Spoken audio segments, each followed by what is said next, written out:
Κυρίες και κύριοι, φίλες και φίλοι, καλησπέρα. Απόψε είναι Τρίτη, 12 Νοεμβρίου του 2024. Επειδή ορισμένοι φίλοι με ρωτούν, την Κυριακή είπαμε ότι γίνεται το συνέδριο της ΕΔΕΚ, πολιτική που αφορά την Κύπρο. Ο μιλητής είναι ο πρόεδρος της ΕΔΕΚ, ο Μαρίνος Σιζόπουλος. Οι συγητές είναι ο κύριος Ανδρέας Λοβέρδος, καθηγητής συνταγματικού δικαίου με θέμα το κυπριακό και το ευρωπαϊκό κεκτημένο, και ο δεύτερος συγητής είναι ο Μιλών Σάββας Καλεντερίδης, οι ευρωτουρκικές, ελληνοτουρκικές σχέσεις και το κυπριακό. Χαιρετισμό θα απευθύνουν ο πρόεδρος της Δημοκρατίας κύριος Νίκος Χριστοδουλίδης και ο Αρχιεπίσκοπος Κύπρου κύριος Γεώργιος. Το συνέδριο θα αρχίσει στις 10 το πρωί την Κυριακή στον πολυχώρο Παβιλιών, στην αίθουσα Άνθια, στη Λακατάμια, οδός Αβραάμ Αντωνίου 2. Αυτά λοιπόν ως ενημέρωση των φίλων που θα ήθελαν πιθανόν να παρακολουθήσουν. Λοιπόν, σήμερα είπαμε ότι είναι 12 Νοεμβρίου.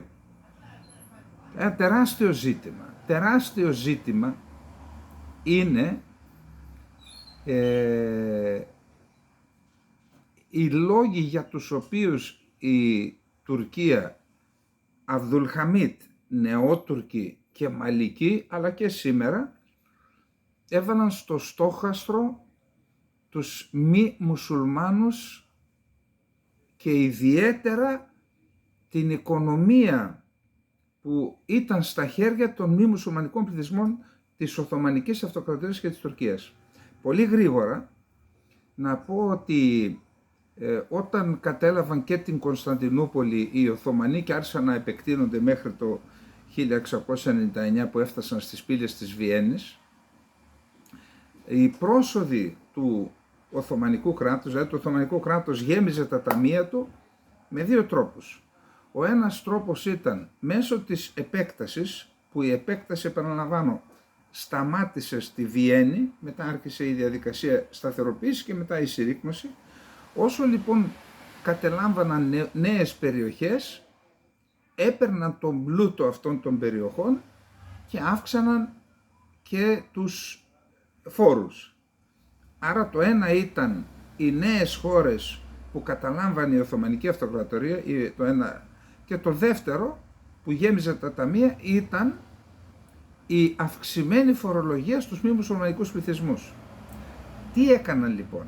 Επειδή η Οθωμανική Αυτοκρατορία ήταν μια θεοκρατική εξουσία, δηλαδή ο Σουλτάνος ήταν ο εκπρόσωπος του Μωάμεθ στη γη, δηλαδή ο Χαλίφης, αυτό σημαίνει Χαλιφάτο, και επειδή ο στρατός του Σουλτάνου, ο Οθωμανικός στρατός διεξήγαγε ιερούς πολέμους για την επέκταση του Ισλάμ, του θεοκρατικού αυτού κράτους, ήταν απαγορευτικό και μυαρό με βάση τη λογική τους να στρατεύονται και να πολεμούν σε έναν ιερό μουσουλμανικό πόλεμο μη μουσουλμάνοι. Έτσι εξαιρέθηκαν τη στράτευση οι μη μουσουλμανικοί πληθυσμοί και ήταν το λεγόμενο αντισύκωμα. Πλήρωναν δηλαδή μεγαλύτερο φόρο από τους μουσουλμάνους. Αυτό πού οδήγησε αυτή η κατάσταση? Και στο διάβα των αιώνων. Έλληνες, Αρμένοι, Ασσύριοι και Εβραίοι ήταν αυτοί που δεν στρατεύονταν, έμεινε ο ανδρικός πληθυσμός, ενώ ο ανδρικός μουσουλμανικός πληθυσμός ήταν στους αέναους πολέμους, έμενε πίσω και είχε στα χέρια του τις κατασκευές της εποχής, τα θέματα, ακόμα και δεν υπήρχε στην Κωνσταντινούπολη ούτε ένας Τούρκος ράφτης, μουσουλμάνος. Ήταν όλοι Αρμένοι, κυρίως και Έλληνες. Άρα τη μεταποίηση, ακόμα και την παραγωγή, φυσικά το εμπόριο, τα χρηματοπιστωτικά, φαρμάκια, όλα αυτά ήταν στα χέρια μη μουσουλμανικών πληθυσμών. Και έτσι φτάσαμε στο να ελέγχουν το μεγαλύτερο μέρος της Οθωμανικής οικονομίας επί Αβδουλχαμίτ, ιδιαίτερα οι Αρμένοι, οι οποίοι επιδίδονταν στα χρηματοπιστωτικά. Τους έβαλε στο μάτι στα τέλη του 19ου αιώνα ο Αβδουλχαμίτ, μετά οι νεότουρκοι έβαλαν στο μάτι τους μη μουσουλμανικούς πληθυσμούς και έκαναν τις γενοκτονίες, μία γενοκτονία των χριστιανικών πληθυσμών, Έλληνες, Ασσύριοι και Αρμένοι, και τη γενοκτονία την οποία συνέχισε ο Κεμάλ και οι Κεμαλικοί. Όμως, παρότι εξάλειψαν τους χριστιανικούς πληθυσμούς από την Οθωμανική Αυτοκρατορία, έμεινε στην Κωνσταντινούπολη, εξαιρέθηκαν της ανταλλαγής οι Έλληνες Κωνσταντινούπολης, και με δεδομένο ότι η μισή οικονομία της Τουρκίας ήταν στην Κωνσταντινούπολη, οι Έλληνες της Κωνσταντινούπολης που είχαν εργοστάσια ήλεγχαν εκ των πραγμάτων και τη μισή οικονομία της Οθωμανικής, της Νέας Τουρκίας πλέον, της Κεμαλικής Τουρκίας. Να πούμε ότι ένας εκ των στόχων των γενοκτονιών και αυτόν που θα πούμε σήμερα ήταν να εθνικοποιήσουν την οικονομία οι Τούρκοι. Γι' αυτό λοιπόν, καλά, το θέμα είναι τεράστιο, διότι τώρα αυτή η διαδικασία αιώνων είχε αποστερήσει από τους μουσουλμάνους τη δυνατότητα να ασχολούνται με την παραγωγή, τη μεταποίηση, τις βιομηχανίες, τα χρηματοοικονομικά και το εμπόριο, και έτσι ήταν αδαείς. Τώρα ξυπνάνε, όταν άνοιξε η τουρκική οικονομία επί Τουργκούτ Οζάλ και ιδιαίτερα τώρα με τον Ερντογάν. Τώρα ξυπνάνε και ό,τι εμπειρία τους έλειπε επί αιώνες προσπαθούν τώρα να την ανακτήσουν και οφείλουμε να ομολογήσουμε δεν τα πάνε άσχημα. Τι έγινε λοιπόν το 1942? Σαν χθες υπογράφηκε ο νόμος Βαρλίκ-Βεργισί. Για να δούμε ένα σχετικό κείμενο από το Pontos News και θα καταλάβουμε όλοι τι έγινε εν μέσω τριπλής κατοχής της Ελλάδας, 3 συν 1 τέταρτο ας πούμε, δηλαδή γερμανικής, ιταλικής, βουλγαρικής και των Τζάμιδων που είχαν συνεργαστεί με τους φασίστες Ιταλούς, ενώ ήταν υπό τριπλή κατοχή Ελλάδα. Για να δούμε τι έκανε και ο λόγος για τον οποίο ήταν επιτίδιος ουδέτερος στην Τουρκία. Αυτό θα το εξηγήσουμε την Κυριακή στην Κύπρο. Λοιπόν, πάμε. Σαν χθες το 1942 ψηφίζεται ο νόμος 4305 στην Τουρκία, που σήμανε την αρχή του τέλους για τους Έλληνες της πόλης. Ισμέτ Ινονού, πρόεδρος, και Σουκρού Τσαράτσογλου, πρωθυπουργός, κατέστρωσαν την οικονομική εξόντωση των μη μουσουλμανικών κοινοτήτων της Τουρκίας. Όταν όλος ο πλανήτης ήταν απασχολημένος με το Δεύτερο Παγκόσμιο Πόλεμο, η Τουρκία, κρυμμένη πίσω από την ουδετερότητα και από το σύμφωνο φιλίας με την ναζιστική Γερμανία, έβλεπε την ευκαιρία που έψαχνε από καιρό προκειμένου να εξοντώσει όσους Έλληνες, Αρμένιος και Εβραίους ζούσαν ακόμα στη χώρα, δια της οικονομικής εξόντωσης να οδηγήσει και στη φυσική εξόντωσή τους ή την αποδυνάμωσή τους. Το πρώτο βήμα σε αυτή την κατεύθυνση ήταν η γενική επιστράτευση των μη μουσουλμάνων ανδρών από 20 έως 45 ετών. Η ιδέα ήταν να σταλούν στα βάθη της Ανατολίας, στο Ερζουρούμ και στο Άσκαλε, με σκοπό τη φυσική τους εξόντωση, στην ουσία μέσα από την ανασύσταση των ταγμάτων εργασίας. Ό,τι έκανε ο Χίτλερ με τα καταναγκαστικά, με τα στρατόπεδα συγκέντρωση, το ίδιο έκαναν οι Τούρκοι. Δεν μιλάει κανένας και τους ξεπλένουμε εδώ πέρα. Τώρα Γεραπετρίτης και Μητσοτάκης και Αλεξάνδρα Παπαδοπούλου τους ξεπλένουμε επειδή έτσι τους είπαν κάποιοι. Λοιπόν, η ιδέα ήταν λοιπόν να σταλούν στα βάθη της Ανατολίας, να δουλεύουν σε καταναγκαστικά έργα για να λείπουν από τις δουλειές τους, ώστε το δεύτερο ποιο ήταν? Το δεύτερο βήμα ήταν η ψήφιση στις 11 Νοεμβρίου του 1942 του διαβόητου φόρου περιουσίας, του Βαρλίκ-Βεργισί, όπως το έλεγαν οι Έλληνες, το Βαρλίκι της πόλης. Ο φόρος ψηφίστηκε ως αναγκαίος για τη συγκέντρωση κεφαλαίων εν ώψη της ενδεχόμενης εισόδου της χώρας στον πόλεμο. Παραμύθια. Ωστόσο, είχε αναγνωριστεί ως φόρος που στόχευε στην οικονομική καταστροφή των μειονοτικών πληθυσμών, Αρμενίων, Εβραίων και Ελλήνων, προς όφελος των Τούρκων. Ο νόμος 4305 εισήχθη προς ψήφιση στην τουρκική Εθνοσυνέλευση από τον τότε πρωθυπουργό Σουκρού Τσαράτσογλου με πρόεδρο τον Ινωνού και ανακλήθηκε στις 15 Μαρτίου του 1944 λόγω της διεθνούς κατακραυγής. Θεωρητικά με αυτόν τον φόρο ο Σαράτσογλου θα αγωνιζόταν κατά του πληθωρισμού, αυξάνοντας τα κρατικά έσοδα από αυτούς που πλούτησαν στα χρόνια του πολέμου. Αυτά έλεγε προπαγάνδα. Σε κλειστή συνεδρίαση της κοινοβουλευτικής ομάδας του Λαϊκού Ρεπουμπλικανικού Κόμματος δήλωνε, δεν υπήρχε άλλο κόμμα, ένα κόμμα είχαν τότε. Ταυτόχρονα αυτός ο νόμος είναι επαναστατικός. Βρισκόμαστε μπροστά σε μια ευκαιρία που θα μας δώσει, θα μας εξασφαλίσει την οικονομική μας ανεξαρτησία. Δηλαδή, οι Έλληνες χριστιανοί πολίτες της Τουρκίας ήταν ξένο σώμα, ασχέτως τι είχαν ψηφίσει.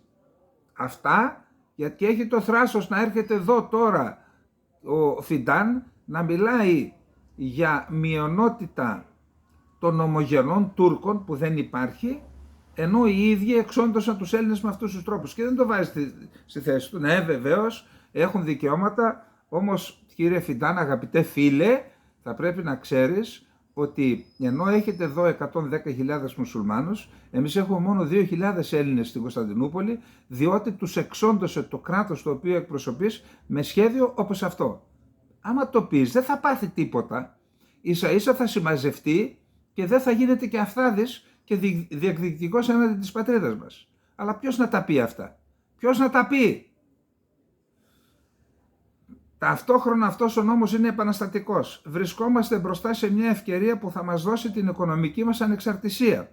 Εξαλείφοντας τους ξένους που κυριαρχούν στην αγορά μας, ξένοι ήταν οι Έλληνες εκεί, θα βάλουμε την τουρκική αγορά στα χέρια των Τούρκων. Σκεφτείτε τι έκανα, τι είπα στην εισαγωγή μου. Ο Σουκρού Σαράτσογλου, να σημειωθεί, ήταν ο 5ος πρωθυπουργός της νέας τουρκικής δημοκρατίας, εμπνευστής αυτού του ναζιστικού σχεδίου. Υπολογίζεται ότι για την εξόφληση του φόρου που επιβλήθηκε σε κάθε Έλληνα, Αρμένιο ή Εβραίο, αλλά δεν κατέστη δυνατόν να πληρωθεί, διότι πού να τα βρίσκαν, να μας έβαζαν, απαιτούνταν καταναγκαστική εργασία 200 έως 300 ετών προκειμένου να εξοφληθεί. Όσοι δεν είχαν να πληρώσουν, τους έστελναν στα τάγματα εργασίας και για κάθε μέρα υπολόγιζαν, ας πούμε, 5 λίρες. Αν σου βάζανε 1.000.000 λίρες, σκεφτείτε πόσα χρόνια, πόσες ζωές θα έπρεπε να δουλεύεις. Ο σχεδιασμός του Τούρκου Πρωθυπουργού είχε ως εξής. Πρώτον, έπρεπε να προετοιμαστεί το κατάλληλο κλίμα στο εσωτερικό της Τουρκίας. Προπαγάνδα. Ο τουρκικός τύπος άρχισε σταδιακά να εξαπολύει μια εκστρατεία μίσους και φανατισμού εναντίον των μουσουλμάνων. Όλα τα δεινά της Τουρκίας φορτώνοντας τις πλάτες των μειονοτήτων και βέβαια στην οικονομική ευημερία που απολάμβαναν. Τι λέγανε?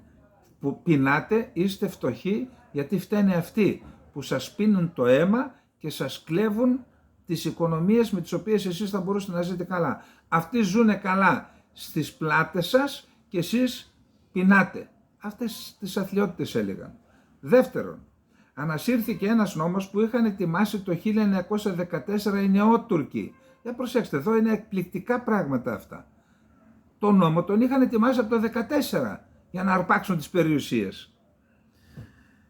Άρα ο νόμος αυτός είχε ετοιμαστεί το 1914 από τους νεότουρκους για την ανάπτυξη της τουρκικής οικονομίας, έτσι έλεγαν, με πλιάτσικο και λαιλασία των χριστιανικών περιουσιών της Τουρκίας. Ξεσκονίστηκε, καθαρογράφηκε, συμπληρώθηκε και παρουσιάστηκε από τον Υφυπουργό Εξωτερικών τότε, τον Εσαάτ Τεκελή, στον Πρωθυπουργό Σαράτσογλου.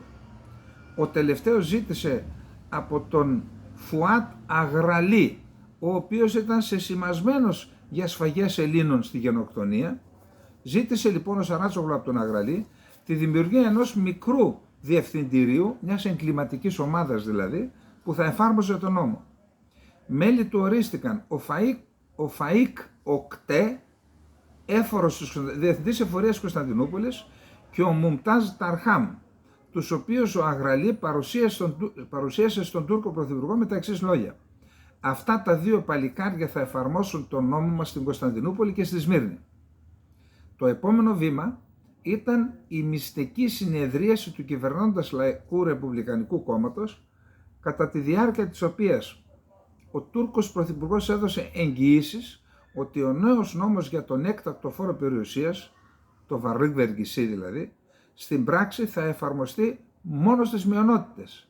Εξήγησε ότι έπρεπε για τα μάτια του κόσμου να υπάρχει και ένας φόρος για Τούρκους, αλλά αυτός θα ήταν μικρός και συμβολικός, έτσι για να τηρηθούν στοιχειωθώς τα προσχήματα. Αμέσως μετά, η Τουρκική Βουλή ψήφισε σε μία συνεδρίαση το νόμο 4305 με 17 άρθρα. Αυτό έγινε σαν χθες 11 Νοεμβρίου του 1942. Ειδικά για τις μειονότητες, ο φόρος υπολογιζόταν από τις τοπικές αρχές αυθαίρετα, χωρίς κάποιο συγκεκριμένο συντελεστή, αλλά κυριολεκτικά από ένα καπρίτσιο της στιγμής. Τεράστιες περιουσίες χάθηκαν τότε ή και εγκαταλείφθηκαν, ενώ κάποια άτομα από τις μειονότητες που καταστράφηκαν οικονομικά έφτασαν ακόμα και στην αυτοκτονία. Στο βιβλίο «Η συμφορά του φόρου Βαρλίκ Βεργισί», που έγραψε ο ίδιος ο έφορος Κωνσταντινούπολης, ο Φαΐ Κοκτέ, που έκανε το έγκλημα, δηλαδή το έγκλημα του φόρου Βαρλίκ Βεργισί, Βαρλίκ Βεργισί Φατσιασί, το έγκλημα του φόρου περιουσίας. Ο συγγραφέας Φαΐ Κοκτέ περιγράφει με ποιον τρόπο οριζόταν το ποσό του φόρου, αφού πρώτα εξεταζόταν ο φάκελος του θύματος και βεβαιώνονταν το θρήσκευμα και η εθνικότητά του. Αναφέρει μέσα στο βιβλίο, επακριβώς, λέει η Επιτροπή, πόσο θα πληρώσει αυτός, αυτόν το φάκελο του ανθρώπου που εξέταζα. Το άλλο μέλος λέει, 500.000 λίρες πρότεινε το ένα μέλος. Το άλλο, όχι, να του βάλουμε 1.000.000 λίρες. 500.000 ο ένας, ο άλλος λέει όχι 1.000.000. Το τρίτο μέλος της Επιτροπής, πείτε ένα ενδιάμεσο ποσό να τελειώνουμε. Έτσι έγινε το έγκλημα. Από το Δεκέμβριο του 1942 ως τον Ιανουάριο του 1943, χιλιάδες ακίνητα που ανήκαν σε μη μουσουλμάνους άλλαξαν χέρια στην Κωνσταντινούπολη. Γιατί ξέρετε, όταν κοινοποιήθηκε ο φόρος και σου έρχονται να πω σημερινά λεφτά 500.000 ευρώ, εσύ ό,τι έχεις και δεν έχεις πρέπει να το πουλήσεις για να πληρώσεις, για να μην πας στα τάγματα εργασίας που δεν ξέρεις να τα γυρνούσεις. Όμως έδωσαν αν δεν κάνω λάθος, γιατί τον έχω διαβάσει τον νόμο, 2 εβδομάδες περιθώριο να πληρώσεις. Αυτός ο νόμος ακούστηκε. Όποιος είχε λεφτά στην Τουρκία και ήθελε να αγοράσει την περιουσία του Έλληνα, του Αρμένιου, του Εβραίου, και ξέροντας ότι έχει ανάγκη και ότι το περιθώριο του είναι 2 εβδομάδες μόνο, αν έκανε 100.000 σου λέει εγώ 10 σου δίνω. Σιγά μην πήγαινε άλλος να δώσει παραπάνω. Και έτσι ξεπουλήθηκαν μπυρ παρά που λέμε στα τουρκικά, οι περιουσίες των Ελλήνων καταστράφηκαν κυριολεκτικά οι οικογένειες. Έχω γνωρίσει ανθρώπους που έχασαν τα πάντα. Έχω γνωρίσει άνθρωπο που ήταν στη Σμύρνη φύλακας της εκκλησίας, έχασε τα μυαλά του αυτός, κυρίως η γυναίκα του, μια κυρία, μια κοκέτα της Κωνσταντινούπολης. Μετά το Βαρλίκ Βεργισί έχασαν, και μετά ήρθε και η άλλη κατραπακιά της 5ης, της 6ης Σεπτεμβρίου, τα Σεπτεμβριανά, χάσαν το νου τους οι άνθρωποι, έχασαν τα μυαλά τους. Άλλοι αυτοκτόνησαν κτλ. Το 67% των πολυθέντων ακινήτων αγοράστηκε από Τούρκους ιδιώτες και το 30% από επίσημα ιδρύματα και οργανισμούς του τουρκικού κράτους. Από τις 21 Ιανουαρίου 1943, χιλιάδες μη μουσουλμανικά σπίτια και επιχειρήσεις κατασχέθηκαν και δημοπρατήθηκαν στην Κωνσταντινούπολη. Τελικά ο νόμος καταργήθηκε στις 15 Μαρτίου του 1944 λόγω διεθνών πιέσεων από τις ΗΠΑ και το Ηνωμένο Βασίλειο, αν και είχε επέλθει πλέον η τεράστια οικονομική εξαθλίωση των θρησκευτικών μειονοτήτων. Τους κατέστρεψαν τους ανθρώπους. Μετά την κατάργησή του, όσοι είχαν οδηγηθεί στα τάγματα εργασίας και στα καταναγκαστικά έργα, επέστρεψαν στα σπίτια τους. Η κυβέρνηση της Τουρκίας υποσχέθηκε να τους αποδώσει πίσω τις περιουσίες τους. Εσείς τι πιστεύετε, επέστρεψε μία περιουσία? Όχι, αυτό το κράτος, το τουρκικό, προσέξτε, είναι ανελαίητο όπως ήταν στη γενοκτονία, όπως ήταν στο Βαρλίκ Βεργισί, όπως ήταν το 1955, όπως ήταν το 1974, ήταν και παραμένει ανελαίητο. Και αυτό είπα, όποιος νομίζει, όποιος εμπιστεύεται τον Τούρκο και πάει φιλίες και τα λοιπά, πραγματικά θα δει κάποια στιγμή είτε το κεφάλι του να φεύγει από τον νόμο και να κυλάει μπροστά, είτε τη χώρα του να αποκεφαλίζεται. Αυτά κρατήστε τα, δεν μιλάω εγώ ειλικρινά. Μιλάει η ίδια η ιστορία. Αυτά που σας είπα είναι η ιστορία και δεν υπάρχει ούτε τόση δόση υπερβολής. Και δεν μπορείς να βάλεις υπερβολή. Αυτοί που έζησαν τα γεγονότα αυτά, αυτοί μόνο ξέρουν ότι λίγα λέμε. Δεν περιγράφεται με λόγια η αγριότητα και η βαρβαρότητα που ένεσαν στο πετσί τους οι Έλληνες της Κωνσταντινούπολης με το Βαρλίκ Βεργισί και όχι μόνο.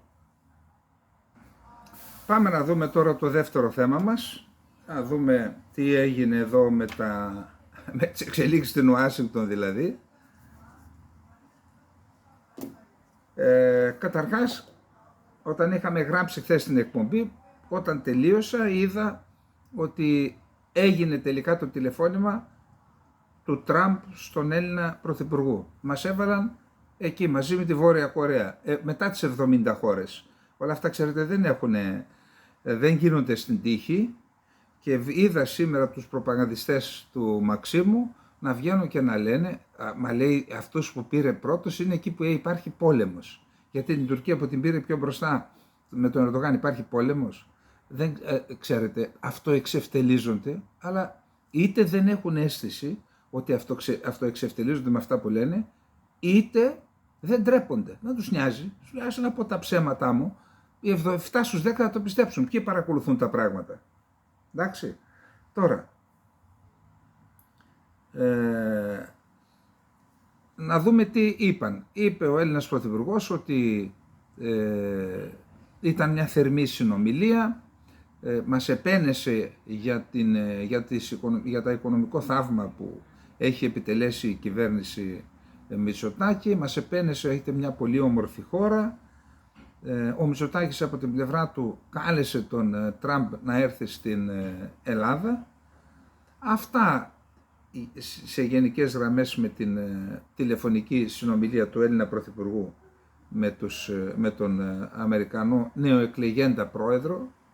Θα είναι πρόεδρος μετά τις 20 Ιανουαρίου. Να πούμε ότι έχουμε κάποιες εξελίξεις στα θέματα που μας αφορούν. Στη θέση του Υπουργού Εξωτερικών, κατά πάσα πιθανότητα, σχεδόν βέβαιο είναι ότι θα τοποθετηθεί ο Ρούμπιο, γερουσιαστής Φλόριντα νομίζω, ο οποίος ήταν αντίπαλος του Τραμπ εσωκομματικός στις εκλογές του 2016. Έκτοτε όμως ήταν στενοί συνεργάτες, είναι Κουβανός νομίζω, είναι ο πρώτος Λατίνος που θα καθίσει στην καρέκλα του Υπουργού Εξωτερικών των ΗΠΑ και τον Walls, αν δεν κάνω λάθος, να λέω σωστά το όνομά του, τον έβαλε σύμβολο εθνικής ασφάλειας. Αυτοί οι δύο έχουν ένα χαρακτηριστικό. Θεωρούνται σκληροί σε θέματα εξωτερικής πολιτικής, ασφαλώς τις θέσεις τους θα τις προσαρμόσουν με τη γραμμή που θα δώσει ο πρόεδρος, πάντως θεωρούνται σκληροί και ξέρουν εξωτερική πολιτική, ειδικά ο Ρούμπιο και ο Walls. Επίσης θεωρούνται υποστηρικτές των Κούρδων, δηλαδή πιστεύουν ότι οι Κούρδοι πρέπει να κερδίσουν τα δικαιώματά τους, να τους αναγνωριστούν τα δικαιώματα από τις χώρες στις οποίες κατοικούν. Για ποιον χτυπάει η καμπάνα? Για τον Άσαντ. Εκεί οι Αμερικανοί είναι παρόντες με τις δημοκρατικές δυνάμεις της Συρίας μάχονται και το συνασπισμό εναντίον του Ισλαμικού κράτους μάχονται εναντίον της Ισλαμιστικής απειλής. Η καμπάνα χτυπάει βασικά για το Ιράν και για την Τουρκία. Και θα δούμε παρακάτω σε τι ρυθμό χτυπάει. Χτυπάει. Και γι' αυτό ο Ερντογάν έχει χάσει τον ύπνο του. Τώρα, ο Ρούμπιο ήταν ο άνθρωπος ο οποίος υποστήριξε τις θέσεις της Ελλάδας στην Ανατολική Μεσόγειο. Ήταν ο άνθρωπος ο οποίος στην ουσία έλεγε ναι στους νόμους και τις κινήσεις που έκανε ο Μενέντες στην Επιτροπή Εξωτερικών και Άμυνας της Γερουσίας, της οποίας ήταν μέλος των Ρεπουμπλικάνων ο Ρούμπιο. Άρα μπορούμε να πούμε ότι είχαν κοινό βηματισμό.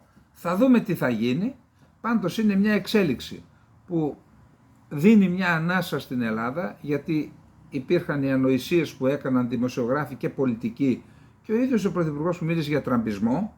Απορώ άμα του έλεγε, όταν είπες τραμπισμό, τι εννοείς, τι εννοούσες, πώς δεν το είπε ο Τραμπ. Εν πάση περιπτώσει, είχαμε κάποιες ανησυχίες και γι' αυτό βγαίνει η κυβέρνηση τώρα έντρομη, στέλνει τους ανθρώπους τους να μας πούν ότι όλα θα πάνε καλά, γιατί θα πάνε καλά γιατί η Ελλάδα, λέει, είχε σχέση με όλους, και με το Ρεπουμπλικάνο και με το Δημοκρατικό, αφού είχε σχέση και με το ένα και με το άλλο, γιατί πήρε θέση 90% φόρα παρτίδα με τους Δημοκρατικούς? Γιατί δεν τήρησε μια ισορροπία 50-50? Με ποια λογική? Αφενός μεν εμείς όποιος και να εκλεγεί θα πρέπει να συνεργαστούμε, και αφετέρου οι Έλληνες στην Αμερική μοιρασμένοι είναι 50-50. Υπό ποια έννοια το εθνικό κέντρο παίζει διαφορετικά, και αν βγει ο άλλος τι θα γίνει? Αυτά δεν τα σκέφτηκαν από πριν και άρχισαν όλοι τώρα να ανακρούν πρίμναν στις αθλιότητες που έλεγαν προεκλογικά. Λοιπόν, αυτά για τα ελληνοαμερικανικά. Ας ελπίσουμε, επαναλαμβάνω, ότι η επιλογή αυτών των δύο προσώπων τουλάχιστον δεν θα οδηγήσει σε ενέργειες που θα πλύνουν τα εθνικά μας συμφέροντα, αν και πιο σημαντικό για τα εθνικά μας συμφέροντα είναι το ζήτημα της συνέχισης της παρουσίας των αμερικανικών δυνάμεων και της υποστήριξης των Κούρδων στη Συρία. Αν κάνουν αυτό, αρκεί. Είναι η μεγαλύτερη προσφορά που μπορούν να κάνουν στα εθνικά μας συμφέροντα. Να πάμε τώρα στα της Κύπρου. Παραβρέθηκε ο πρόεδρος της Κυπριακής Δημοκρατίας, ο Νίκος Χριστοδουλίδης, στη σύνοδο που έγινε για το κλίμα στον Μπακού, την πρωτεύουσα του Αζερβαϊτζάν. Εκεί ήταν παρόν και ο Γενικός Γραμματέας του ΟΗΕ, με τον οποίο νομίζω ότι είχε μία συνομιλία στο πόδι πιθανόν, συζήτησε με τον Αντώνιο Γκουτέρες. Επίσης είδα ότι είχε μια φωτογραφία στο πόδι, μίλησε και πάλι με τον Φιντάν, νομίζω, ναι, στο Μπακού, όπου συμμετέχει στη σύνοδο του ΟΗΕ για το κλίμα COP29. Είχε συνάντηση ο Νίκος Χριστοδουλίδης με τον Τούρκο Υπουργό Εξωτερικών Χακάν Φιντάν, στην οποία, όπως αναφέρουν τα μέσα μαζικής ενημέρωσης στην Κύπρο, συζητήθηκε το θέμα της πενταμερούς, δηλαδή ζητούν από την Τουρκία να πείσει τον Τατάρ να πάει στην πενταμερή. Τέλος πάντων, αυτό σε σχέση με την παρουσία. Τώρα κάποιοι στην Κύπρο επικρίνουν επειδή συναντιόνται, και στην Τουρκία υπάρχουν αντιδράσεις επειδή γίνονται οι συναντήσεις του Ερντογάν, όπως έγινε στη Βουδαπέστη, και του Φιντάν με το Χριστοδουλίδη και το Μητσοτάκη και το Ράμα. Πάντως και σε αυτή τη συνάντηση ήταν παρόν ο Ράμα. Τώρα υπάρχει ένα άλλο θέμα στα τουρκικά μέσα μαζικής ενημέρωσης. Γίνεται εκτενής αναφορά στο άρθρο του Γιάννου Χαραλαμπίδη στη σημερινή, στο οποίο αναφερθήκαμε και εμείς στη χθεσινή μας εκπομπή, όπου υπάρχουν δορυφορικές εικόνες οι οποίες αποδεικνύουν την παρουσία αμερικανικών δυνάμεων σε ορισμένες βάσεις και λιμάνια, αεροπορικές βάσεις και λιμάνια και ναυτικές βάσεις της Κύπρου, και μάλιστα στο άρθρο αναγράφονται και με ακρίβεια και τα αμερικανικά οπλικά συστήματα που βρίσκονται εκεί, είτε αεροπλάνα, είτε ελικόπτερα, είτε πλοία, και γίνεται αναφορά και στα έργα που γίνονται. Οι Τούρκοι λοιπόν ανησυχούν. Εντάξει, τώρα τι να πω εγώ, θα έπρεπε να τα γράψει ο Γιάννος για να ανησυχούν, αυτά είναι γνωστά. Ανησυχούν ότι η παρουσία των Αμερικανών στο νησί θα δυσκολέψει τα σχέδια της Τουρκίας για έλεγχο ολόκληρης της Κύπρου. Για έλεγχο ολόκληρης της Κύπρου. Είπαμε ότι από τη στιγμή που θεωρείται ότι ανησυχούν οι Τούρκοι, αφαιρετικά αν δούμε το θέμα, αυτό πρέπει να μας προκαλεί εμάς εφησυχασμό. Τουλάχιστον απομακρύνεται ο φόβος για κάποια επιχείρηση εναντίον της Κύπρου, εφόσον θα υπάρχουν αμερικανικές δυνάμεις. Αυτό είναι σε θεωρητικό επίπεδο. Τώρα υπάρχει και ένα άλλο θέμα. Μακάρι στη συμφωνία που έγινε για να εγκρίνει η κυπριακή κυβέρνηση την αμερικανική παρουσία στο νησί, να υπάρχουν και άλλα πράγματα που καλό είναι να μην τα συζητήσουμε εδώ. Να περάσουμε τώρα στα θέματα της Τουρκίας. Ένας 17χρονος Τούρκος, Γερμανός πολίτης, γιατί αυτό διαβάζω, συνελήφθη εκεί μετά από πληροφορίες που έδωσαν στη Γερμανία και αμερικανικές μυστικές υπηρεσίες. Ετοιμαζόταν για τρομοκρατική ενέργεια, να κάνει τρομοκρατική ενέργεια που θα ήταν και πιθανότατα και θα είχε και απώλειες, θα ήταν και πολύ θορυβώδης. Εδώ το συμπέρασμα που βγαίνει είναι ότι οι ΗΠΑ παρακολουθούν τα μέσα κοινωνικής δικτύωσης και στη Γερμανία. Άρα καταλαβαίνετε ότι ο έλεγχος αυτός γίνεται παντού.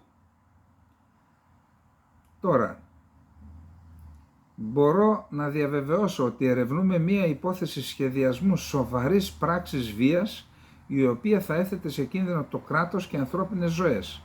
Εκδόθηκε ένταλμα σύλληψης για έναν 17χρονο, δήλωσε ο εισαγγελέας Μπερτ Βίντερφελτ στην εφημερίδα Bild. Άρα οι Τούρκοι, όλα αυτά είναι αποτέλεσμα της πολιτικής του τουρκικού κράτους.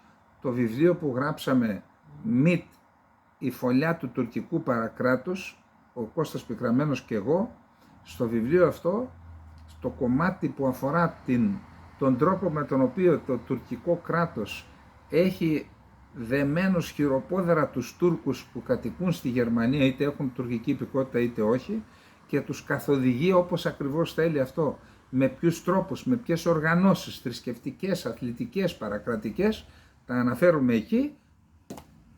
Ας τα βλέπουν αυτά και οι Γερμανοί και να βάζουν και μυαλό ποιους στηρίζουν. Και τώρα είπαμε ότι η Τουρκία προβληματίζεται. Ναι μεν ο Ερντογάν μιλάει, ο φίλος μου, ο Τραμπ και τα λοιπά, την ίδια στιγμή όμως τα έχουμε πει ξανά. Εάν ποσοτικοποιήσουμε την απειλή για την Τουρκία, αλλά και τις επιδιώξεις που συναρτώνται, και έχουμε το σύνολο το πακέτο, αν έχει 100, το 99 είναι το κουρδικό και το 1 είναι η Κύπρος και η Ελλάδα. Όπως τα λέμε. Και γιατί η Κύπρος και η Ελλάδα δεν απειλούν την εδαφική ακεραιότητα της Τουρκίας, ενώ το άλλο την απειλεί, έτσι λένε οι Τούρκοι τέλος πάντων. Και επειδή σε αυτό, στο κουρδικό, θα παίξει τεράστιο ρόλο το Ισραήλ, τα είπαμε χθες, αλλά και οι ΗΠΑ με την παρουσία τους στην Συρία, το βασικό ζήτημα λοιπόν που απασχολεί τον Ερντογάν, το Φιντάν και όλους τώρα με την εκλογή Τραμπ, εάν θα συνεχίσει ο Τραμπ την ίδια πολιτική και παραμένουν οι αμερικανικές στρατιωτικές δυνάμεις στο έδαφος της Συρίας δίπλα στους Κούρδους. Όσο παραμένουν και είναι εκεί, είναι αδύνατη μια στρατιωτική επιχείρηση της Τουρκίας, παρότι την εξαγγέλει για πολλοστή φορά ο Ερντογάν. Η Τουρκία πιέζει τις Ηνωμένες Πολιτείες να επανεξετάσουν την υποστήριξή τους στους Κούρδους στη Συρία, όπως προκύπτει από δηλώσεις του Τούρκου Προέδρου Ρετζέπ Ταγίπ Ερντογάν, αλλά και του Υπουργού Εξωτερικών Χακάν Φιντάν.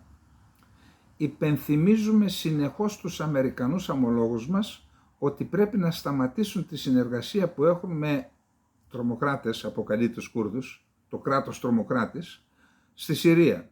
Δήλωσε ο Φιντάν χθες στην εφημερίδα Μιλιέτ. Και σύμφωνα με το Reuters πρόσθεσε: οι επαφές μας για αυτό το θέμα με τη ΣΥΠΑ έχουν αυξηθεί. Βλέπουμε ότι η πλευρά των ΗΠΑ επιθυμεί επίσης περισσότερες συνομιλίες και διαπραγματεύσεις. Τι να τις κάνει τις συνομιλίες και διαπραγματεύσεις, γιατί να τις επιθυμεί, εσύ τις επιθυμείς. Ο Ερντογάν την Κυριακή είχε δηλώσει ότι η Τουρκία θα μπορούσε να πραγματοποιήσει νέες επιχειρήσεις στη Βόρεια Συρία για να δημιουργήσει νέες ασφαλείς ζώνες κατά μήκος των συνόρων. Είχε προηγηθεί δήλωση πάλι του Ερντογάν την Παρασκευή ότι θα ζητούσε και θα συζητούσε πιθανή απόσυρση των Αμερικανικών στρατευμάτων από τη Συρία με τον νεοεκλεγέντα πρόεδρο Ντόναλντ Τραμπ. Και η Deutsche Welle έχει άρθρα που αναφέρεται στην αλλαγή πολιτικής του Ισραήλ, μια νέα πολιτική που αφορά το κουρδικό και άλλες μειονότητες στην περιοχή. Και όπου είπε ο νέος Υπουργός Εξωτερικών την ώρα που αναλάμβανε τα καθήκοντά του, ο Γκιντόν Σάρ είπε ότι εμείς θα βοηθήσουμε σε πολιτικό επίπεδο και σε επίπεδο ασφάλειας, θα τίνουμε χείρα βοηθείας στους Κούρδους. Που αυτό στο θέματα ασφάλειας τι εννοούν?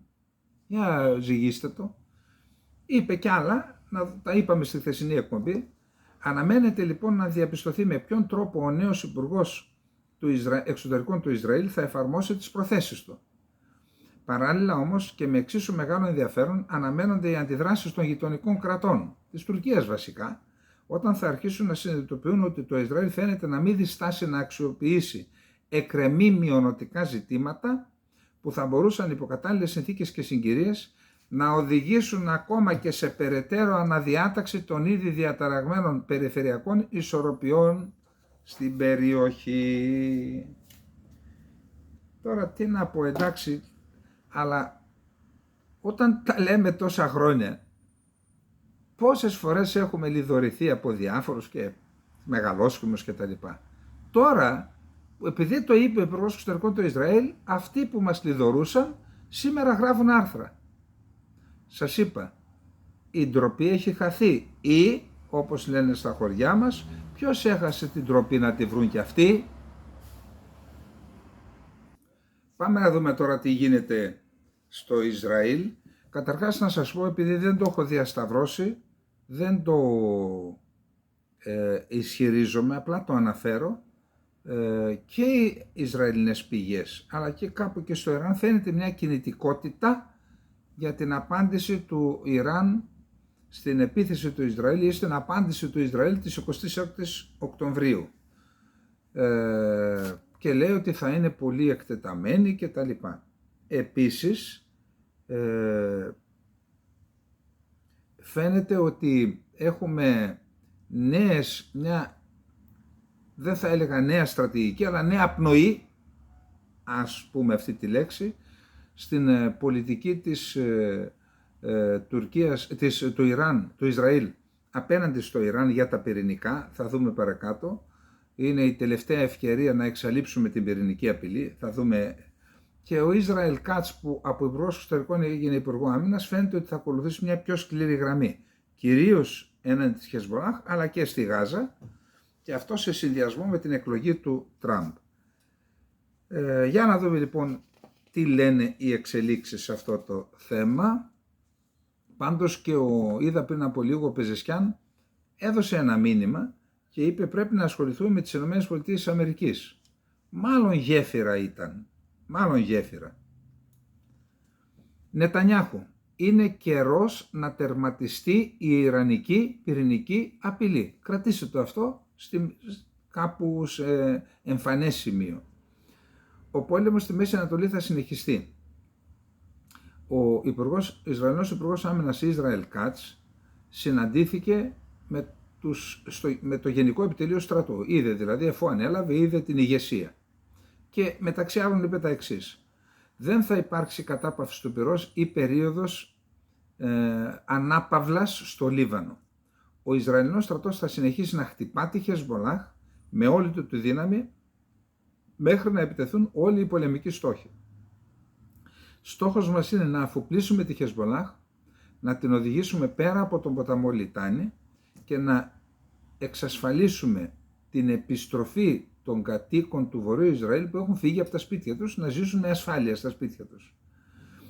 Οι ισχυρές επιχειρήσεις που πραγματοποιήθηκαν από τον Ισραηλινό στρατό και τις υπηρεσίες ασφάλειας κατά της Χεσμολάχ αποτελούν απόδειξη νίκης και οι επιθετικές επιχειρήσεις πρέπει να συνεχίσουν να υποβαθμίζουν τις δυνατότητες της Χεσμολάχ και να επιτυχάνουν τους καρπούς της νίκης. Το Ισραήλ δεν θα βάλει την υπογραφή του σε καμία συμφωνία η οποία δεν εγγυάται το δικαίωμά του να αποτρέπει ανεξάρτητα αυτοβούλως την τρομοκρατία, τις τρομοκρατικές απειλές και να επιτύχει τους πολεμικούς στόχους στο Λίβανο. Σήμερα το Ιράν είναι πιο ευάλωτο από ποτέ σε επίθεση στις πυρηνικές εγκαταστάσεις του. Δεύτερο καμπανάκι. Το πρώτο το είπε ο Νετανιάχου. Υπάρχει μια ευκαιρία να επιτευχθεί ο πιο σημαντικός στόχος. Η πρόληψη και η εξάλειψη της απειλής καταστροφής του κράτους του Ισραήλ. Η προτεραιότητα που βλέπει αυτή η κυβέρνηση πολύ ξεκάθαρα είναι να εμποδίσει το Ιράν να αποκτήσει πυρηνικά όπλα. Η Ισραηλινή κυβέρνηση και το Υπουργείο Άμυνας θα εργαστούν για να περιορίσουν το Ιράν και τις συνδεδεμένες με αυτό οργανώσεις. Όσον αφορά τη Γάζα, θα κάνουμε ό,τι είναι δυνατόν για να επιστρέψουν οι όμηροι και να διασφαλίσουμε την ήττα της Χαμάς. Τώρα, ο πρώτος αντιπρόεδρος του Ιράν, ο Αρέφ, ο οποίος συμμετείχε στην Ισλαμική διάσκεψη που έγινε μαζί με τον Αραβικό Σύνδεσμο στο Ριάντ. Αναφερόμενος λοιπόν στον τερματισμό του πολέμου στη Γάζα και στο Λίβανο, είπε ο αντιπρόεδρος του Ιράν: «Η δολοφονία περισσότερων από 50.000 ανθρώπων στη Γάζα και τα εγκλήματα που διαπράχθηκαν στο Λίβανο λαμβάνουν χώρα με τη στρατιωτική και οικονομική υποστήριξη των ΗΠΑ, αλλά και με την παροχή πληροφοριών. Ελπίζω ότι αυτή η συνάντηση στο Ριάντ, έχοντας επίγνωση της ευθύνης της ενώπιον της ιστορίας και της ανθρωπότητας, θα λάβει αποφασιστικά μέτρα για να καταδικάσει τα εγκλήματα του κατοχικού καθεστώτος και να λάβει αποτελεσματικά βήματα για την υποστήριξη του Παλαιστινιακού αγώνα. Πρέπει να παραμείνουμε πιστοί στη δέσμευσή μας προς τον Παλαιστινιακό λαό. Η Ισλαμική Δημοκρατία του Ιράν πρότεινε τη διεξαγωγή δημοψηφίσματος μεταξύ όλων των Παλαιστινίων, Μουσουλμάνων, Χριστιανών και Εβραίων ως τη μόνη δημοκρατική λύση για μία μόνιμη διευθέτηση του Παλαιστινιακού ζητήματος και του δικαιώματος του λαού στην αυτοδιάθεση. Ο Ερντογάν, η κυβέρνηση Νετανιάχου επιδιώκει να κλιμακώσει τις εντάσεις γύρω από το Ιράν, το καμπανάκι που σας έλεγα, αυτό βλέπει ο Ερντογάν. Σου λέει: σε εμάς δεν θα κάνουν τίποτα γιατί είμαστε στο ΝΑΤΟ και τα λοιπά, θα χτυπήσουν το Ιράν. Αν χτυπήσουν όμως το Ιράν, μετά έρχεται η σειρά της Τουρκίας. Η κυβέρνηση Νετανιάχου, λέει ο Ερντογάν, επιδιώκει να κλιμακώσει τις εντάσεις γύρω από το Ιράν, ενώ οι πολιτικοί ζητούν τον τερματισμό του πολέμου. Ο Άσαντ είχε συνάντηση με τον Μπιν Σαλμάν στο Ριάτ, στην ουσία τον ηγέτη της Σαουδικής Αραβίας. Βλέπω ότι ο Άσαντ είναι αναβαθμισμένος και το Economist κάνει μία αναφορά που κάποτε ήταν εχθρικό και υβριστικό εναντίον του Άσαντ και της Συρίας, τώρα κάνει μια αναφορά στην ουσία επενετική και λέει ότι πάνω από 500.000 κάτοικοι του Λιβάνου έχουν βρει καταφύγιο στη Δαμασκό και η χώρα, παρότι έχει σοβαρά προβλήματα, τους δέχεται. Φυσικά λέει το Economist ότι τους δέχεται επειδή οι Σιήτες αυξάνουν τον πληθυσμό. Οι Αλαουίτες, που είναι μια θρησκευτική μειονότητα στην οποία ανήκει και ο Άσαντ, αποτελούν το 10% του πληθυσμού. Αν πάνε 500.000 θα γίνει 12%, ας πούμε. 13%. Άρα αυξάνεται ο πληθυσμός που οι Σιήτες είναι κοντά στον Αλαουιτισμό, ο Σιητισμός. Και λέει επίσης ότι όσοι είναι Σουνίτες και φοβούνται το καθεστώς Άσαντ, στοχεύουν να πάνε στο Ιράκ. Και έτσι ανακουφίζονται οι Ευρωπαίοι, σου λέει δεν θα έρθουν σε εμάς. Οι Ευρωπαίοι όμως οι οποίοι πετροβολούσαν μέχρι χθες τον Άσαντ, τώρα ο Άσαντ αποτελεί λύση. Πόσον καιρό τώρα λέμε ότι ο Άσαντ είναι η λύση στο μεταναστευτικό, τουλάχιστον στο προσφυγικό που αφορά τους Σύριους. Πόσον καιρό τώρα λέμε, αντί να δίνετε 10 δισεκατομμύρια στην Τουρκία, να πάει μια ομάδα, όχι πολιτικών, εμπειρογνωμόνων, στη Δαμασκό, να εγκατασταθεί και σε άλλες πόλεις και να μοιράζει 20.000.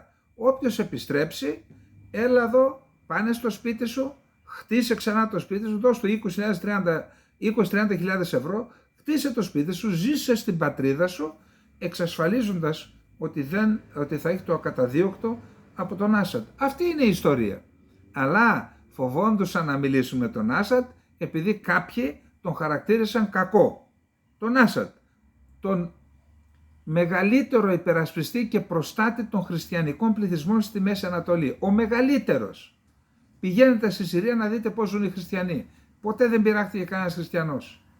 Και εμείς επενούμε, αγκαλιάζουμε και φιλιόμαστε με το Φιντάν, τους γενοκτόνους των χριστιανών, και βάλαμε στον πάγο τον Άσαντ. Άντε βγάτε συμπέρασμα τώρα.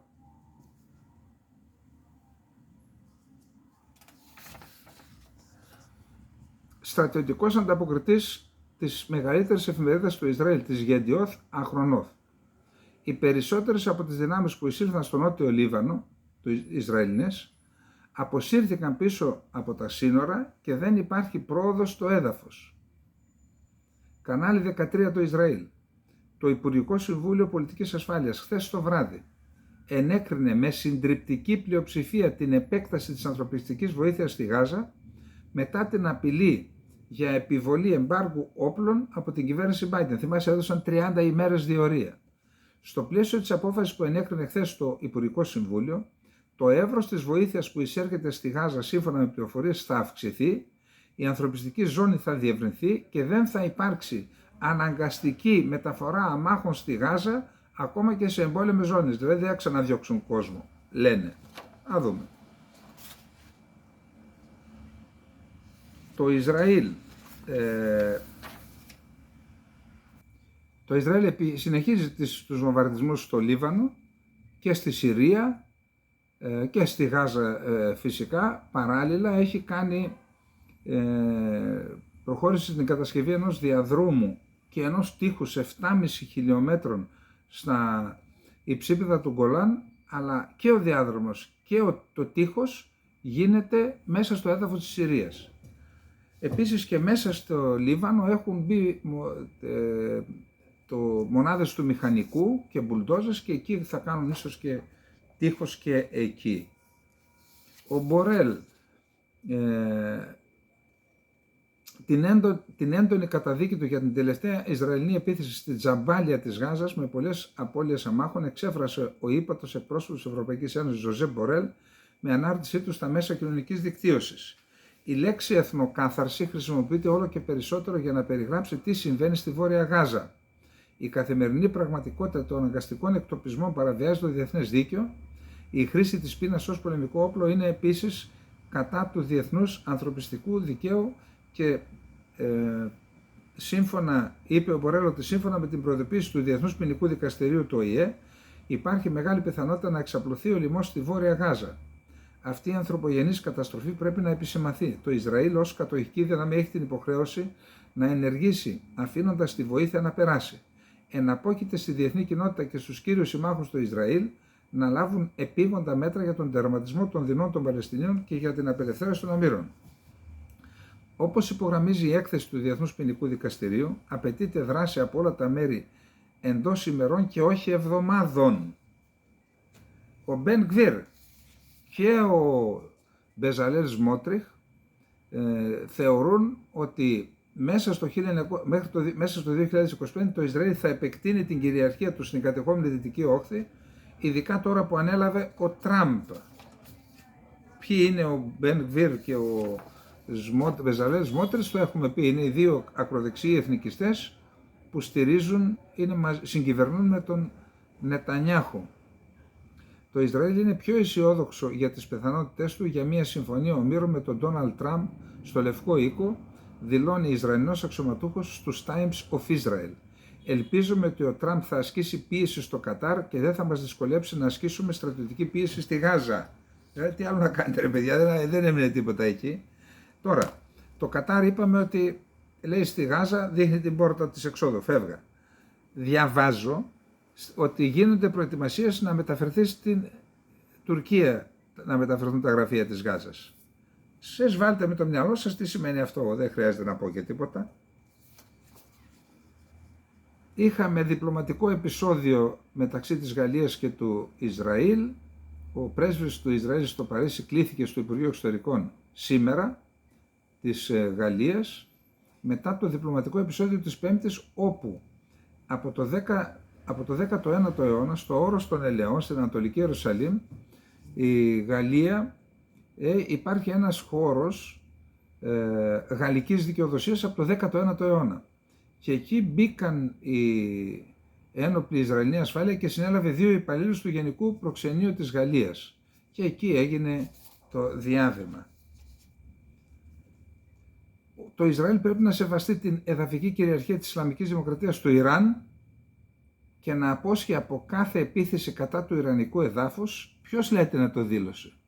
Ο Μοχάμεντ Μπιν Σαλμάν στην έναρξη της κοινής συνόδου κορυφής του Αραβικού Συνδέσμου και του Οργανισμού Ισλαμικής Διάσκεψης. Χαρακτήρισε αδελφή δημοκρατία το Ιράν. Προσέξτε, αυτοί που στην ουσία ήταν σε πόλεμο το Ιράν και η Σαουδική Αραβία μέσω αντιπροσώπων στην Ιεμένη. Τώρα έγιναν τα πάνω κάτω. Σημαντική εξέλιξη. Τι άλλο έχουμε από το Ισραήλ? Αυτό είναι σημαντικό. Τα σχέδια του Ισραήλ για τη λωρίδα της Γάζας στο Λίβανο και το Ιράν τους επόμενους 2 μήνες τέθηκαν επιτάπητος κατά τη συνάντηση του εκλεγμένου Προέδρου των ΗΠΑ Ντόναλντ Τραμπ και του Υπουργού Στρατηγικών Υποθέσεων Ρον Ντέρμεν προχθές Κυριακή στο Μάρα Λάγκο. Αυτό υπόψη ότι ο Ρον Ντέρμερ είναι ίσως ο σημαντικότερος υπουργός μετά τον Νετανιάχου στην κυβέρνησή του. Άρα κάτι συζητήθηκε εκεί και σας υπενθυμίζω ότι είχαμε και 3 τηλεφωνικές συνομιλίες Τραμπ-Νετανιάχου μετά την εκλογή Τραμπ. Να τελειώσουμε με το Ισραήλ και την περιοχή. Το Ιράν κατασκευάζει μια αμυντική σύραγγα στην πρωτεύουσα Τεχεράνη. Κάτι προετοιμάζεται για κάτι. Λοιπόν, να πάμε στις ΗΠΑ πολύ γρήγορα.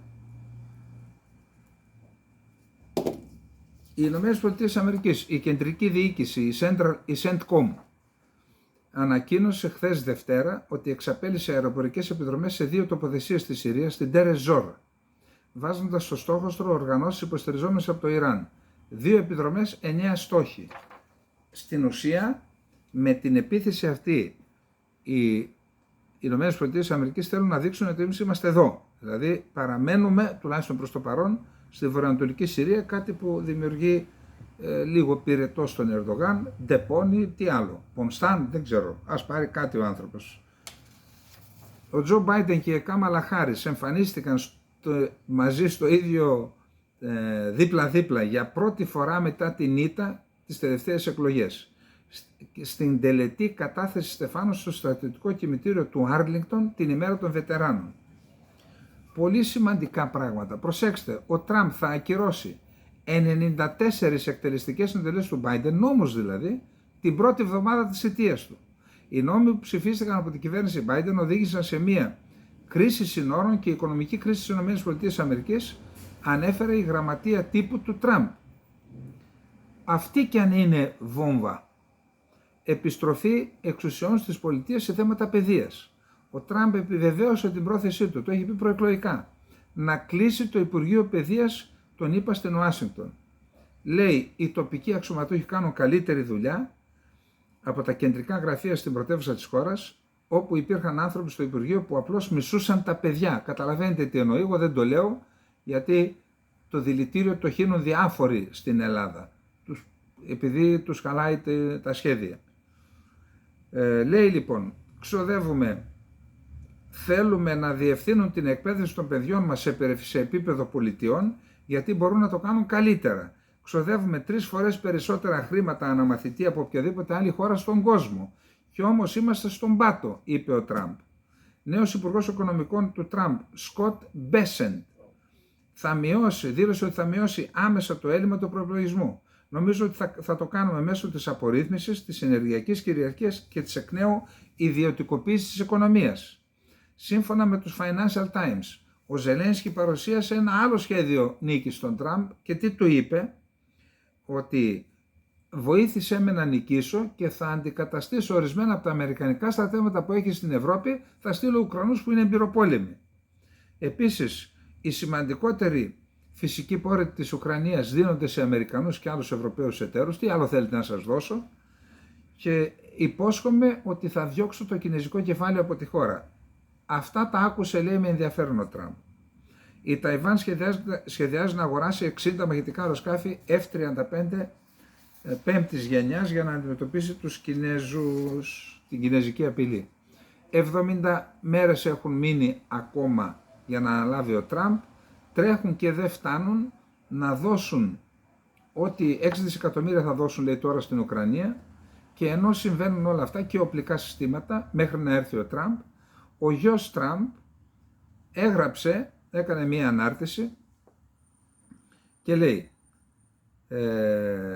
την Κυριακή ο μεγαλύτερος γιος του Τραμπ σε ένα χλευαστικό βίντεο κατά του Ζελένσκι στο Instagram που αναπαρήγαγε η Σάρα Πέιλιν, υπονόησε ότι ο προϋπολογισμός της στρατιωτικής βοήθειας για την Ουκρανία πρόκειται να καταργηθεί. Στο βίντεο φαίνεται ο Ουκρανός πρόεδρος σκεπτικός δίπλα στον Τραμπ και τη Λεζάντα. Και στη Λεζάντα γράφει: «Απέχεις 38 μέρες από το να χάσεις το επίδομά σου», λένε στο Ζελένσκι. Τι να πούμε τώρα. Λένε ότι προετοιμάζεται μια τηλεφωνική συνομιλία σύντομα του Τραμπ με τον Πούτιν για να συζητήσουν την επίλυση του πολέμου στην Ουκρανία, αλλά ξέρετε, την προηγούμενη που μας είπε η Washington Post ότι έγινε, τη διέψευσε το Κίεβο. Ο Λιν Ζέλντιν, πρώην βουλευτής, αναλαμβάνει επικεφαλής της Υπηρεσίας Προστασίας του Περιβάλλοντος. Σιγά σιγά αρχίζει και στελεχώνει την κυβέρνησή του. Επίσης, ο Ρούμπιο, είπαμε, θα είναι πιθανότητα ο νέος Υπουργός Εξωτερικών. Έχουμε πει τι είναι ο Ρούμπιο, και ο Μάικλ Γουόλτς θα είναι ο νέος Σύμβουλος Εθνικής Ασφάλειας του Λευκού Οίκου. Να πούμε ότι ήταν σκληρός έναντι της Ρωσίας ο Ρούμπιο, αλλά τώρα το έχουμε επισημάνει εδώ, ο πόλεμος έχει κακοφορμήσει και λέει πρέπει να τελειώσει. Ο Ρούμπιο έχει ασκήσει δρυμία κριτική στο παρελθόν για την επιθετικότητα της Άγκυρας στην Ανατολική Μεσόγειο. Τόσο ο Ρούμπιο όσο και ο Γουόλτς είχαν επίσης αντιταχθεί στις τουρκικές επιχειρήσεις στη Συρία εναντίον των Κούρδων, αυτές που ετοιμάζεται να κάνει τώρα ο Ερντογάν, θα γελάσουμε μάλλον, και είχαν ζητήσει την προστασία των Κούρδων στην περιοχή. Και οι δύο επίσης φαίνεται να αντιμετωπίζουν την Τουρκία ως μια χώρα η οποία ανήκει περισσότερα στον άξονα των απολυταρχιών και των απολυταρχικών και αυταρχικών καθεστώτων και όχι της Δύσης. Ο Ρούμπιο ήταν μεταξύ των μελών του Κογκρέσου που με διακομματική επιστολή προς τον Μπάιντεν είχαν ζητήσει να ασκηθεί πίεση στην Άγκυρα για την προστασία των ανθρωπίνων δικαιωμάτων. Δεν είχε παραλείψει να σχολιάσει τις σχέσεις του Ερντογάν με τον Μαδούρο. Η ενόχληση για την επιλογή του Ρούμπιο και του Γουόλτς είναι τέτοια που έχουν ήδη αρχίσει να διαρρώνουν πληροφορίες στη γειτονική χώρα που τους θέλουν να έχουν σχέσεις με γκιουλενιστές. Άλλαντ άλλων. Παίρνει μάλλον και τον έλεγχο της Βουλής των Αντιπροσώπων ο Τραμπ, που σημαίνει ότι γίνεται πανίσχυρος. Συνεχίζεται η στελέχωση της κυβέρνησής του. Ο Τραμπ επέλεξε την κυβερνήτη της Νότιας Δακότα, Κρίστι Νόεμ, για τη θέση της Υπουργού Εσωτερικής Ασφάλειας. Τεράστιο θέμα. Ήταν αυτή που όσο ήταν κυβερνήτης στη Νότια Δακότα, αρνήθηκε να επιβάλλει την υποχρεωτική χρήση μάσκας σε πολιτιακό επίπεδο λόγω του COVID, και οι άνθρωποι του Τραμπ τότε την είχαν εκθιάσει. Έχει υπό την εποπτεία της πολλές υπηρεσίες: υπηρεσία μετανάστευσης και τελωνίων, υπηρεσία διαχείρισης καταστροφών, μυστική υπηρεσία. Είναι νευραλγικό πόστο. Ο Γενικός Γραμματέας του Κομμουνιστικού Κόμματος του Βιετνάμ, Το Λαμ, συνεχάρει τον Ντόναλντ Τραμπ για την νίκη του στις προεδρικές εκλογές της 5ης Νοεμβρίου στη ΣΥΠΑ, σε τηλεφωνική συνομιλία που είχαν χθες. Εκεί μαζί με το Βιετνάμ μας βάζουν οι Αμερικανοί. Λοιπόν, πάμε και στο τελευταίο μας θέμα. Ο Γενικός Γραμματέας του ΝΑΤΟ, Μαρκ Ρούτε, προειδοποίησε ότι σε περίπτωση που ο Ντόναλντ Τραμπ παραδώσει την Ουκρανία στη Ρωσία, οι ΗΠΑ θα αποκλειστούν από τη συμμαχία του ΝΑΤΟ. Το είπε αυτό ο Ρούτε. Μπράβο. θάρρος. Ο Βρετανός Πρωθυπουργός Κιρ Στάρμερ θα συναντηθεί προσεχώς με τον Biden στο Παρίσι και θα προσπαθήσει να τον πείσει να επιτρέψει στην Ουκρανία να πραγματοποιήσει πλήγματα με αμερικανικά όπλα σε στόχους βαθιά στη ρωσική επικράτεια. Αναμένω ότι ο Ουάσιγκτον θα συνεχίσει να παρέχει βοήθεια στο Κίεβο μαζί με συμμάχους όπως η Μεγάλη Βρετανία όσο χρειαστεί έως ότου η Ουκρανία κερδίσει αυτή τη σύγκρουση, δήλωσε ο Βρετανός Υπουργός Άμυνας Τζον Χίλι.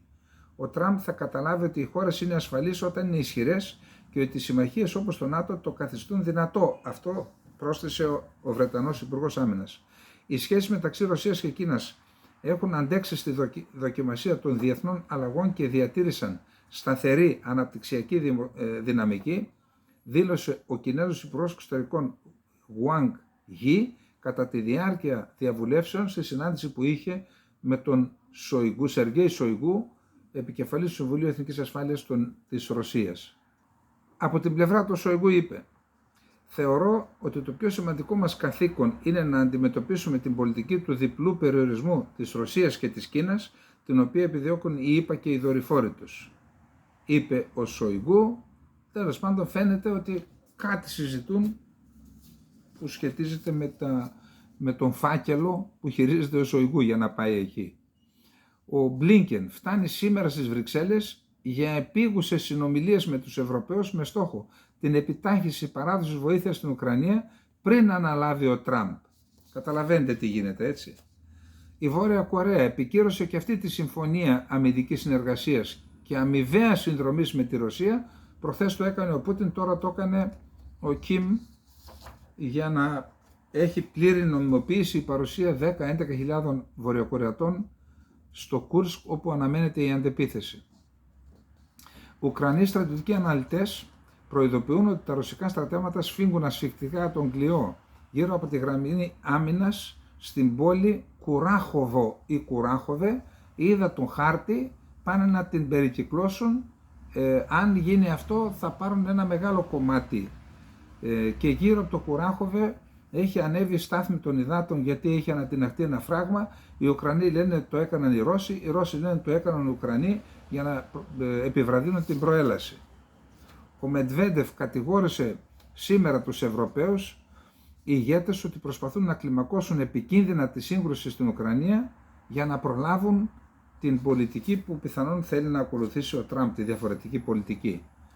Η Υπουργός Εξωτερικών της Φινλανδίας, μιλώντας σε συνέντευξη στο Reuters, είπε ότι είναι αντίθετη με την ουδετερότητα της Ουκρανίας, διότι αυτό θα ενθαρρύνει τη Ρωσία και θα αυξήσει την απειλή για τις γειτονικές χώρες, και μιλά ως μια χώρα στην οποία είχε επιβληθεί η ουδετερότητα μετά το Δεύτερο Παγκόσμιο Πόλεμο. Η Φινλανδία είχε συνταχθεί με τους Ναζί τότε εναντίον της Σοβιετικής Ένωσης.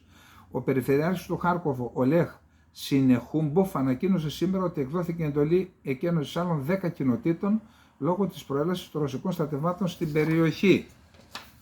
Ο Μακρόν: «Χρειαζόμαστε μια δυνατή Ουκρανία, μια δυνατή Ευρώπη και μια δυνατή Ατλαντική συμμαχία», δήλωσε σε δημοσιογράφους στη διάρκεια συνάντησης που είχε με τον Γενικό Γραμματέα του ΝΑΤΟ στο Παρίσι. Πάντως τόνισε και την ανάγκη της αυτοδυναμίας και της αυτονομίας της Ευρωπαϊκής Ένωσης. 19 Νοεμβρίου θα συνεδριάσει το Ευρωκοινοβούλιο για τη συμπλήρωση 1000 ημερών γενναιότητας και θάρρος του λαού της Ουκρανίας. Η Εσθονή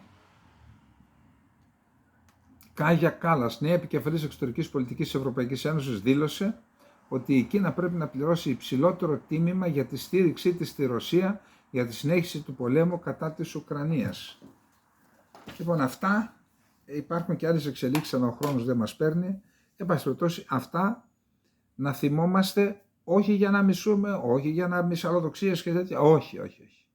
Η ιστορία πρέπει να μας διδάσκει, μας κάνει σοφότερους για να ξέρουμε να διαχειριστούμε το μέλλον και κυρίως να διασφαλίσουμε το παρόν και κυρίως να διασφαλίσουμε το μέλλον μας. Καληνύχτα και πάμε δυνατά.